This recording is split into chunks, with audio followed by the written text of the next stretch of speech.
আমাদের করঞ্চল 23-এর পক্ষ থেকে আমরা এই মার্কেটে এসেছি স্পট অ্যাসেসমেন্ট, আমাদের রাজস্ব বোর্ডের প্রোগ্রাম। এই স্পট অ্যাসেসমেন্টে যারা নতুন করদাতা, যাদের টিআইএন নাই বা টিআইএন আছে কিন্তু পূর্বে তারা রিটার্ন দাখিল করেনি, তারা সহজে যাতে রিটার্ন দাখিল করতে পারে এবং রিটার্ন দাখিলের পরে সার্টিফিকেটটাও আমরা আজকে দিয়ে যাব।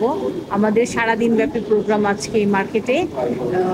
যে কোনো করদাতা যে কোনো তার সমস্যা নিয়ে আমাদের কাছে আজকে আসতে পারেন। যাদের টিআইএন নাই তারা টিআইএন নতুনভাবে টিআইএন নিতে পারবেন।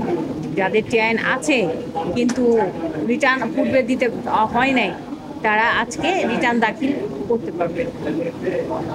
আমরা আসলে চাচ্ছি আমাদের করদাতাদের আরও কাছে এসে তাদের সমস্যাগুলো আমরা জেনে তারপরে তাদের সমস্যার সমাধান করা।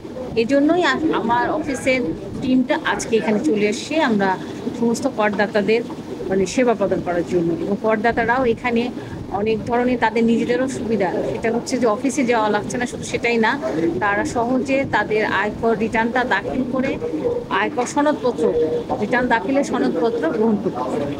আমার কেরানীগঞ্জ করঞ্চল 23-এর অধিক্ষেত্র, এই কারণেই করঞ্চল 23-এর পক্ষ থেকে আজকে আমরা এসেছি। না, এটা আমাদের সারা দেশব্যাপী হচ্ছে স্পট অ্যাসেসমেন্টের যে প্রোগ্রামটা, এটা আমাদের সারা দেশব্যাপী প্রত্যেকটা করঞ্চলেই হচ্ছে। আমাদের জুরিডিকশন অনুযায়ী আমরা কাজ করি, যেহেতু করঞ্চল 23-এর জুরিডিকশন হচ্ছে কেরানীগঞ্জ, সেই কারণে কেরানীগঞ্জ সহ সারা বাংলাদেশেই আমাদের এই প্রোগ্রামটা।